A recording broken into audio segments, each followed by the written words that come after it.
சபரி மோக்ஷம்.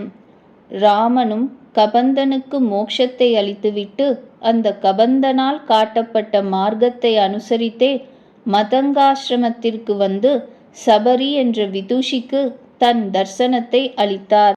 பம்பா சரசினுடைய மேல் கரையில் சபரியினுடைய ஆசிரமமானது மிகவும் அழகாயும் பலவிதமான விருட்சங்களால் அலங்கரிக்கப்பட்டதாயும் வாபி கூப தடாகாதிகளால் சூழப்பட்டதாயும் ஹம்ச காரண்டவ கோகிலம் முதலிய பக்ஷி விசேஷங்களால் ரமணீயமான சப்தங்களோடு பாசிக்கிறதாயும் விளங்கி வந்தது.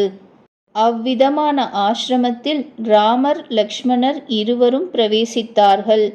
இருவர்களும் பிரவேசித்த மாத்திரத்தில் அந்த ஆசிரமத்திலுள்ள மகா தபஸ்வியான சபரி என்ற பிரம்மச்சாரிணி ராமன் லக்ஷ்மணன் இருவர்களை விதிவத்தாக வரவேற்று அர்க்கிய பாத்திய ஆச்சமனாதிகளால் பூஜித்து அந்த இருவர்களுடைய பாத கமலங்களையும் நமஸ்கரித்துவிட்டு அஞ்சலி பந்தத்துடன் தான் செய்த தபஸினுடைய பரிபவத்தால் இந்த மகா புருஷர்களுடைய தரிசனம் தனக்கு கிடைத்ததென்றும் தபஸினுடைய பலபூதமான பரம்பொருளே இந்த ராமன் என்றும் தீர்மானித்து பக்தியுடன் நின்று வந்தாள்.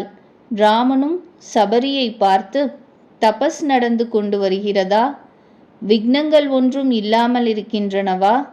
காமக்ரோதங்களுக்கு அவகாசம் கொடுக்காமல் இருக்கிறாயா? ஸ்நானம் முதலான நியமங்கள் ஒழுங்காக நடந்து வருகிறதா? மனதிற்கு பிரசன்னத்தை எப்பொழுதும் இருக்கிறதா? குரு சுஷ்ரூஷையின் மகிமையினால் இவ்விதமான மகாத்மியத்தை நீ அடைந்திருக்கிறாயா? அந்த குரு சுஷ்ரூஷையின் பலமாகவே என் தரிசனத்தை நீ கருத வேண்டும். குரு சுஷ்ரூஷையானது என் ஸ்வரூபத்தை பிராணிகளுக்கு சுலபமாக சம்பாதித்து கொடுப்பது போல் வேறு மற்ற எந்த சாதனமும் அப்படி ஆகாது என்று பிரஷ்னம் செய்தார். சபரியும் ராமனுடைய வார்த்தையை கேட்டு பரம சந்தோஷத்துடன், ராமா, உன்னுடைய சந்தர்சனத்தால் தபஸினுடைய பலத்தை நான் அடைந்துவிட்டேன். என் ஜென்மாவும் சபலமாகிவிட்டது. என்னுடைய சத்குருக்களையும் நான் நன்றாக ஆராதித்திருக்கின்றேன் என்பதற்கு இதுதான் உதாகரணமாகும். மோக்ஷமும் எனக்கு நிச்சயமாக கிடைக்கும் என்ற தீர்மானம் உண்டு. உன்னுடைய ஆராதனத்திலும் தர்சனத்திலும் எந்த பிராணிகள் பாக்கியம் செய்தவர்களோ அவர்களுக்கு மறுபடியும் சம்சாரத்தில் புனராவிருத்தி ஏற்பட நியாயமில்லை. உன்னுடைய சௌமியமான சக்ஷுசினால் பார்க்கப்பட்டாலே நான் பரிசுதையாகிவிடுவேன். உன்னுடைய பிரசாதத்தால் திவ்ய லோகங்களையும் அடையும்படியான புண்ணியவதியாக நான் ஆகிவிட்டேன்.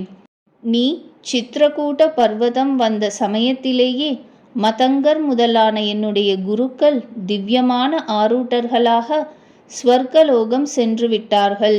நான் அவர்களுக்கு பரிச்சாரிணியாக இருந்து வந்தேன். அவர்கள் ஸ்வர்க்கம் போகிற காலத்திலோ என்னை பார்த்து ஆக்ஞாபித்ததோ ராமன் லக்ஷ்மணனுடன் கூட இந்த ஆசிரமத்திற்கு வரப்போகிறார், அவர்களை விதிவத்தாக வரவேற்று நீ பூஜிக்க வேண்டும்.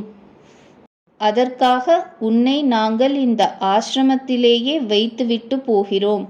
ராமனை பூஜித்துவிட்டு தர்சனமும் செய்து அந்த மகிமையினால் உத்தமமான லோகங்களையும் நீ அடைவாய் என்று சொல்லிவிட்டு சென்றார்கள்.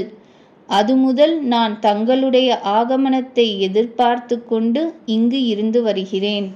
ராமா, தாங்கள் சித்திரகூட பர்வதத்தில் வந்தது முதலே மதங்க மகரிஷியினுடைய மூலமாக இந்த ஆசிரமத்திற்கு உன்னுடைய ஆதித்யத்திற்காக பம்பா சரசினுடைய கரையில் உண்டான அநேக விதமான பல மூலாதிகளை ஸ்வீகரித்து அதனுடைய மாதுரியத்தை பரீட்சித்து பார்த்து நான் ரட்சித்து கொண்டு வருகிறேன். நீ அதை கிரகித்து கொண்டு பக்ஷிக்க வேண்டும் என்று பரம பக்தியுடன் ராமரிடத்தில் அந்த பல மூலாதிகளை அர்ப்பணம் செய்தாள். ராமனும் அதை கிரகித்து கொண்டு, உன்னுடைய தத்துவங்களை கபந்தன் மூலமாகவே நான் தெரிந்து கொண்டேன். அப்படி காதால் கேட்ட விஷயத்தை பிரத்யக்ஷமாக பார்ப்பதற்குத்தான் நான் இந்த ஆசிரமத்திற்கு வந்தேன் என்று சொன்னார். சபரியும் ராமருடைய வார்த்தையை கேட்டு மதங்காசிரமத்திலுள்ள ஆச்சரியங்களை ராமனுக்கு காண்பித்தாள். ராமா, இதற்கு தங்கவனம் என்றே பெயர். அபூர்வமான மிருகங்கள், பட்சிகள் முதலியவைகள் விளையாடுகின்றதை பாருங்கள். இந்த ஸ்தலத்தில்தான் என் குருக்கள் உட்கார்ந்து கொண்டு தபஸை செய்வார்கள். அதோ தெரிகிற ஸ்தலத்தில்தான் அக்னியை உபாசிப்பார்கள். ஒரு சந்தர்ப்பத்தில் மகோதய புண்ணிய காலத்தை முன்னிட்டு சமுத்திர ஸ்நானம் செய்ய வேண்டும் என்று என்னுடைய குருக்களுக்கு இச்சை ஏற்பட்டது.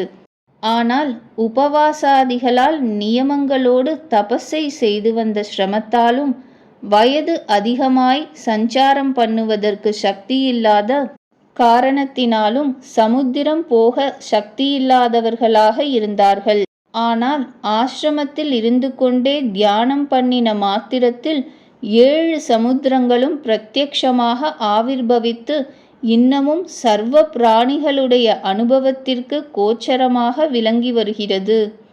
அந்த மகிமையை யாராலும் வர்ணிக்க முடியாது.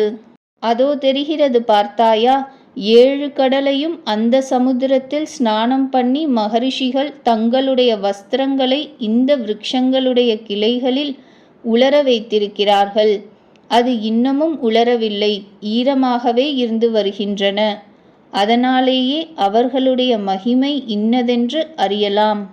அந்த சமுத்திரக்கரையில் தன்னுடைய இஷ்ட தேவதையை ஆராதித்த புஷ்பங்களெல்லாம் எவ்வளவு நாளாகியும் இன்னமும் வாடாமல் இருக்கின்றன என்று ஆசிரமத்திலுள்ள பலவிதமான அத்யத்புதமான விஷயங்களை ராமனுக்கு சபரியானவள் காண்பித்துவிட்டு, தங்களுடைய சந்நிதியில் இந்த பிராரப்த சரீரத்தை தியாகம் செய்துவிட்டு தங்களுடைய அனுக்கிரகத்தால் என்னுடைய குருக்களுடைய பதவியை நான் அடைய வேண்டும் என்று இச்சிக்கின்றேன் என்று பிரார்த்தித்தாள். ராமனும் கொஞ்சமேனும் தர்மத்திலிருந்து நழுவாததான சபரியினுடைய வார்த்தைகளை கேட்டு பரம சந்தோஷத்தை அடைந்து சபரியை பார்த்து சொன்னார். ஹே சபரி, ஸ்திரீ ஜாதியில் உன்னை போல் தபஸ்வினியை நான் பார்த்ததில்லை. உனக்கு சமானமான பிரம்மனிஷ்டையோ பிரம்மச்சாரிணியோ உலகத்திலேயே இல்லை என்று சொல்லலாம். குரு சிஸ்ருஷைக்கு சமானமான தபஸே வேறு இல்லை. அதை நீ ஆசிரயித்து உன் ஜென்மாவை உயர்ந்ததாக செய்து கொண்டு விட்டாய். எந்த லோகம் உனக்கு இஷ்டமோ அதை நீ அனாயாசமாக அடையலாம். குரு பரிச்சரியையும் செய்து என்னையும் விதிவத்தாக பூஜித்ததினால் உனக்கு எந்த லோகமும் துர்லபமே இல்லை, எல்லாம் சுலபம்தான் என்று ஸ்ரீராமன் சபரிக்கு மோட்சத்தை அளித்தார். சபரியும் ராமனுடைய அனுக்கிரகத்தால் ராமருடைய சந்நிதியில் யோகாக்னியில் தன்னுடைய பிராரப்த தேகத்தை பஸ்பமாகச் செய்துவிட்டு ராமனுடைய அனுக்கிரகத்தால் மதங்க மகரிஷி முதலான தன்னுடைய குருக்கள் அடைந்த பதவியை தானும் அடைந்து பரமானந்த பரித்தையாக விளங்கி வந்தாள். இந்த சபரியினுடைய புண்ணிய மகிமையையோ இவருடைய தபோ மகிமையையோ ஜிதேந்திரியத்துவம் முதலான அபார சக்தியையோ ஆதிசேஷனாலும் வர்ணிக்க முடியாது.